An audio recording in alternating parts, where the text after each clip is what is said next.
Hi, it's January 12th, 2016. It's Tuesday afternoon here in London, 3:30 London time or 10:30 New York time. Just a quick video on the British pound. British pound is part of the SDR basket, and I spoke earlier, late last year, when the Chinese yuan was admitted into the SDR basket, that the pound took the brunt of the hit. I don't exactly remember the percentage, in percentage terms, how much the British pound lost in terms of the SDR basket. I'll put a link to that video below. At the time, though, I said it should be bad for the pound. And lo and behold, the pound continues to drop quite, it's getting precipitous at the moment, in my opinion. All the talk is about emerging market currencies devaluing, the yuan devaluing, but you hardly ever hear anything here in the UK, in the mainstream, that our British pound is actually being stealthily devalued. And that can't be good for our economy. It's good for the debtors in our economy, which is the government. But I think, the Bank of England and the UK Treasury, they're running a policy of stealth devaluation. Instead of QE, they're devaluing the currency, which is basically another, which is inflation, because the pound is becoming worth less and less by the day.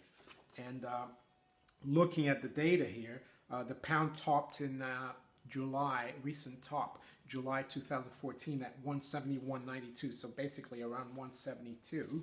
And since then, we've dropped around 16%. That's in less than 18 months. The pound's dropped, so we're dropping, around 1% a month, the devaluation of the pound. So all those people who think, their house is going up in value, making money, not really. It's not, it's like a false, it's all false. It's not real, but as Lenin said, with inflation and devaluation, 99.9% of people don't notice it. It's a very stealth tax, and it will hit the UK economy. Yeah, so we went, from 172 roughly, July 2014, and now the pound, as I speak, is 143.93 against the dollar. So it's dropped 16%. And we've also, technically, we've broken a neckline of a huge head and shoulders that the British pound has made in the last few years. The top of the head and shoulders is 172. And the neckline comes through 140, around 145, and we've broken that in the last few days. And today the pound is down 1%, while, for example, the euro is down only 0.14%. So the pound has dropped 150 pips from like above 145 to below 144 today. It doesn't sound like much, but in currency terms it is. So for this head and shoulder, I see an objective of around 120 for the British pound against the dollar. So that's a huge drop when you consider that in 2007, just as the crisis of 2008 was starting, the pound hit a high of 211.60 against the dollar. And at that time, during that crisis, the pound also crashed all the way down to 134.98. And I think this time, the pound is indicating that we are on the cusp of another crisis for the global financial markets, because the pound is very,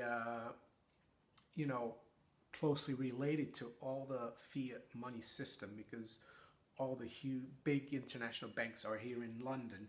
So I think, the objective of this head and shoulder, it's difficult to say when it's going to hit.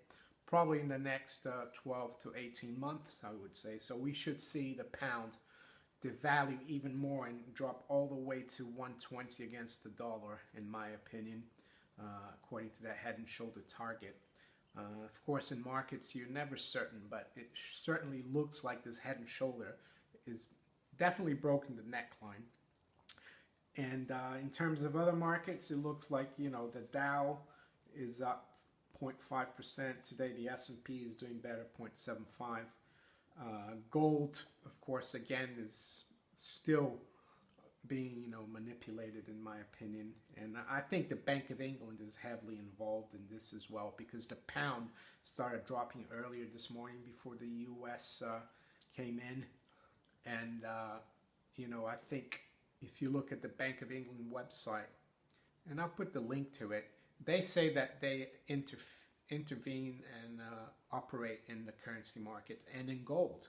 So, you know, the Bank of England, the UK only has 300 tons of gold, but for some reason, all the other, a lot of countries leave their gold with the Bank of England, and all the Bank of England does is manipulate the price of gold to, you know, to cushion, you know, the weakness in the British pound. And I think that's one of the reasons why gold is down so much. And the Dow as well being up. So it's all a little bit annoying. But for example, in British pound terms, gold is doing quite well. It's 755. Late last year, when gold hit 1,046 in dollars, we got down just below 700 pounds. So for people in the UK who hold gold, they're being protected, you know, against this devaluation. So, and I think the dollar will be next. You know, there's an old saying, you know, back from the 60s that the dollar, the pound always precedes the dollar in terms of devaluation.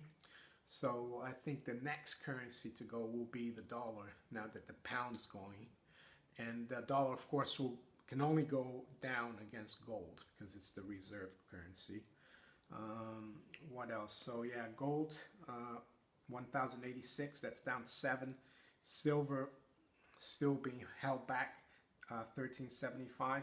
But yeah, I think a big story today, even though you might not care about the British pound, but you should keep an eye on it, because it's a very, very good indicator for the overall markets.